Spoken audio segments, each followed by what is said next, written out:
একজন মুসলমানের রক্তের যেই দাম, হিন্দুর রক্তেরও সেই দাম। মুসলমানের মালের যে ইজ্জত সম্মান হিফাজত করতে হবে, হিন্দুর মালেরও হিফাজত করতে হবে। মুসলমানদের নারীর যে ইজ্জত, হিন্দু নারীদেরও সেই ইজ্জত হবে। সঙ্গে সঙ্গে আরেকটা ভুল আপনাদেরকে বুঝাবে, হুজুর যদি আসে, ইসলাম যদি আসে, নারীদেরকে কোল ঢাকা করে ঘরের মধ্যে রাখবে, ভুল ধারণা। রাসূল বলেছেন জ্ঞান অর্জন করা, ইলমে শিক্ষা করা মুসলমান পুরুষদের জন্য যেরকম ফরজ, নারীদের জন্য এরকম ফরজ। অতএব সবার জন্য শিক্ষা থাকবে, পার্থক্য হবে শুধু নারীদের জন্য সহ শিক্ষা থাকবে না। নারীদের মাদ্রাসা, নারীদের স্কুল কলেজ ভিন্ন হবে, শিক্ষিকাও সেখানে ভিন্ন হবে। নারীরা তাদের ইজ্জত নিয়ে লেখাপড়া করতে পারবে, পুরুষরা তাদেরও সম্মান নিয়ে তারা লেখাপড়া করতে পারবে। বর্তমান যেই সহশিক্ষা, এতে কিন্তু বিভিন্ন রকমের সমস্যার সম্মুখীন নারীরা হয় না, না হয়? ইনশাআল্লাহ এর কিছুই হবে না। আপনারা একদিন দেখেন মনে যে এর সম্ভাবনাই থাকবে না।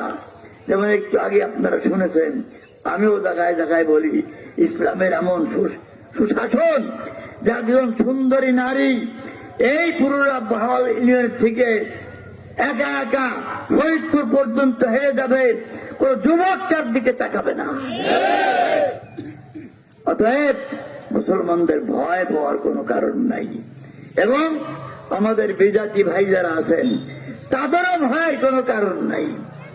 এখন আমাদের কাজ হলো সর্বশক্তি নিয়োগ করে, জ্ঞান ব্যবহার করে কিভাবে আমরা এই মার্কাকে জয়যুক্ত করতে পারি, এইটাই হলো আমাদের আসল কাজ। আমাদের এলাকায় যেহেতু রিক্সা মার্কা, এই রিক্সা মার্কাকে আমরা জয়যুক্ত করতে পারি, এই তৌফিক আল্লাহ পাক দান করেন। তাহলেই যে সব সুন্দর নীতির কথা আমরা শুনলাম, এগুলো আপনারা সচক্ষে দেখতে পারবেন। জুলুম অত্যাচার থাকবে না, মিথ্যা মামলা থাকবে না, নিশ্চিন্তে বাড়ি ঘুমাইতে পারবেন। দলিল করতে গেলে চান্দা দেওয়া লাগবে না। এরকম বহু কাজ আছে, এ ফেরেশত আমি আর এখন বলবো না, আপনারা জানেন। যখন যতখানে যত সমস্যা, কোন সমস্যা ইনশাল্লাহ থাকবে না।